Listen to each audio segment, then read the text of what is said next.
morning! Welcome to my vlog. Hello po. Happy Sunday everyone.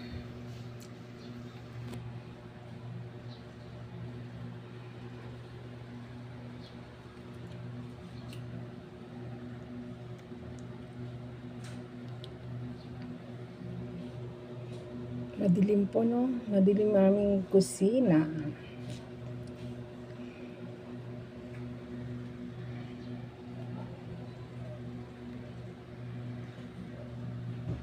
Kumusta na po kayo, guys? Welcome to my vlog. Okay, mamaya balikan ko kayo, guys, ha? Sandali lang. Sandali lang. Babalik din ako. Okay. Bye.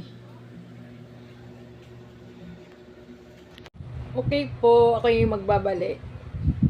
Pasensya na kayo, ha? Ngayon lang ako nakabalik, guys. Maingay dahil yan sa may exhaust fan namin, maingay dahil napakainit, guys, pag hindi namin pinaandar yan. Sobrang ingay. Parang ang dilim, no? Napakaingay po ng exhaust fan namin. Mainit po kasi, guys, pag hindi na paandar. Dito lang Sunday ngayon, pahinga time. Bukas may pasok na naman yung bunso ko, start po ng klase niya bukas. Relax muna ang inyong Atinet vlog kasi mapapalaban na naman bukas. Shout out sa mga nanay dyan na relate sa akin na umaga pa lang ay nagigising na para igayak ang uniforme, lahat, pagkain, basta para sa pag-aaral ng mga anak. Alam mo ba, guys, matagal ko nang ginagawa yan. Maliit pa lang sila hanggang may natapos ng 2.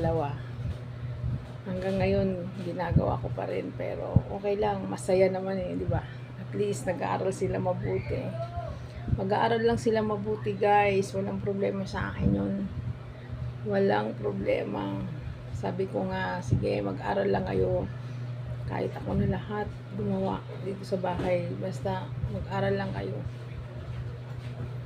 Sabi ko nga doon sa bunso ko, gayahin mo mga kapatid mo. Tapos na sila mag-aral. Sana ikaw din ganun ka kasi yan lang ang tanging pamana namin sa inyo ng inyong papa at hindi naman tayo mayaman para maraming lupain, di ba po? maingay po yung namin exhaust fan. Napakainit po kasi pag hindi mo yan pinaandar kung electric fan lang po. Hindi po kakayanin. Ito po yung dito sa amin sa tanghali, sobrang init. Umaga pa lang mainit na. Pero pagdating ng hapon, gabi, ay nako po, panay ang ambon. Kaya yung asawa ko po may sakit. Kaya lang naagapan. Sabi ko nga wag na sana bumalik kasi ang alam ko sa trangkaso, guys, pabalik-balik lang yan at makakahawa pa yan dito sa loob ng aming bahay. Ang trangkaso, halos hawaan niya ang buong pamilya, di ba po? Yun ang pagkakaalam ko Kaya nga sana konting ingat lang, guys. Pag hindi naman importante pupuntahan sa labas, wag na lang lumabas, guys, kasi tulad ng sinabi ko, ulan, init, ambon. Mabuti sana kung ulan niya malakas, ambon lang po. Yun ang malakas magpaka yung tatrangkasuhin ka kasi lalo pag nakalimutan mo iligo, patay ka pag umaga may sakit ka na. Nangyayari sa akin yan, guys.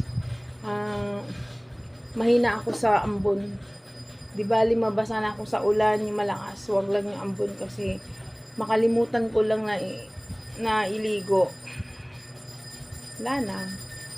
May sakit na ako kaumagahan, nilalagnat na ako, masakit na yung ulo ko, lahat na masakit na.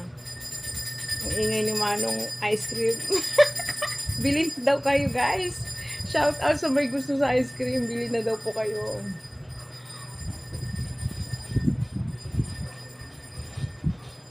Ay, nako. Tignan nyo, guys.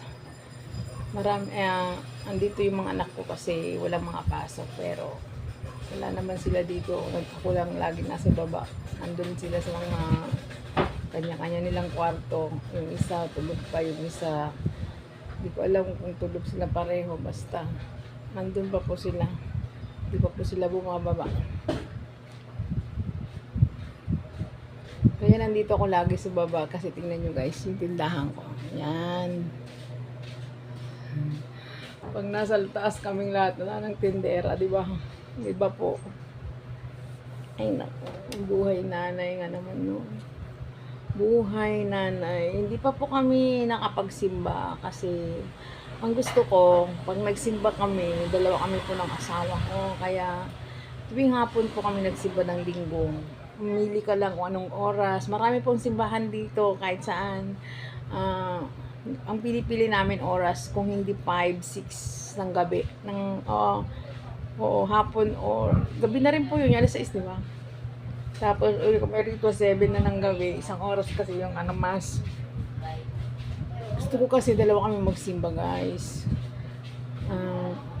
Kasi nagbibiyahe muna yan ng nagbibiyahe muna siya ng madaling araw. Uuwi, tanghali, magpapahinga. Tapos pag 5 or 6, pili lang kami sa dalawang yun, guys. Sisimba na po kami. Every Sunday po yun namin ginagawa.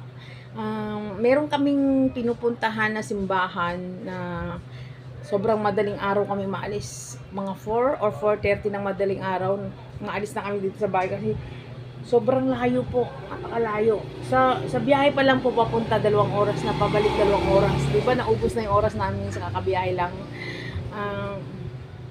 Ewan ko ba bakit binabalik-balikan ko yung simbahan na yun. Napakagaan ng loob ko, napakagaan ng parang wala akong problema, tanggal stress, basta ang sarap sa feeling pag nandun ako. Hindi ko alam, parang hinahatak ako lagi na pumunta ako dun. Pero try nyo po pumunta, napakalayo, pero wala sa akin yung layo. Basta pag narating ko na siya, ang saya-saya ko na. Try nyo po pumunta dun sa Tanay, sa may Regina Rica. Ang napakalaking Mama Mary, guys. Sa totoo lang, pag ako'y may problema, doon lang po ako pumupunta. Sa totoo lang, doon lang ako pumupunta. Kunyari, stress ako pumunta doon. Pagbalik ko, wala, nakangiti na ako. Basta, ewan, parang sinabi ko sa asawa ko, punta tayo. Sabi ng asawa ko, sigurado ka? Malayo, saka sobrang nag-uulan. Sabi niya, hindi tayo pupunta pag nag-uulan. Pag walang ulan, i-timing natin na.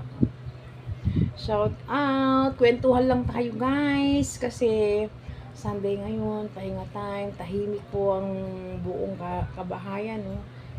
Nag-iisa ako ulit. Naantay ko yung asawa ko, wala pa. Mamaya andito na yun, guys. Kasi kaya ng madaling araw pa yung malis. Yung mga anak ko, yung hayaan ko lang po. Pahinga sila bukas, may pasok na sila. May pasok na naman. Yung bunso ko po, starting po ng klase niya bukas. Shout out sa mga nanay dyan. Umpisa na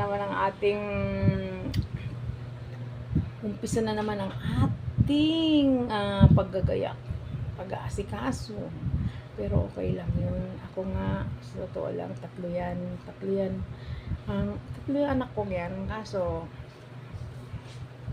diba, sobrang saya. 2 na po yung nakapatapos namin mag-asawa.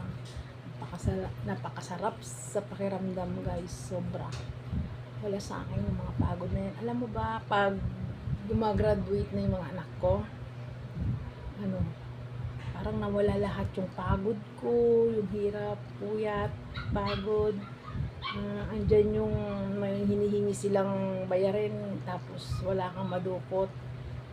Pero hindi ko po kasi ugali yung sasabihin ko sa anak ko na wala tayong pera, wala akong magagawa. Hindi po ako ganun. Hindi. kailangan ipangutang, kung kailangan, huwag mo stressin yung bata para mag-aral mabuti. Hindi ko po sinasabi yan. Mula nung panganay ko, hindi, gumagawa po ako ng paraan, gumagawa kami ng paraan, pero di kami nagsasalita na wala kami pera. Basta lang, sige, sabi ko, kailan ba due date, sige, bayaran mo, huwag mo mag-alala, kami na bahala ni Papa, ganun. Ayoko na may stress yung bata kasi, ano yung pag-aaral niya, tawag doon, mawalan siya ng gana, di ba? Mawalan siya ng gana mag-aral, ambis na ano siya mag-aral, mawawala ng gana kasi sabihin, bakit pa ako nag-aaral, hindi naman pala ako kaya pag-aralin nila mama, di ba? Parang baka mamaya maisip niya magtrabaho na lang siya, hindi nasira na yung pag-aaral niya.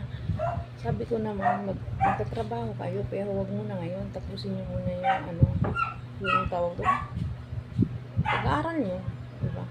O sige guys, hanggang dito na lang, at ito na, parating na yung asawa ko, nakikita ko na. Okay, see you next my video, bye bye.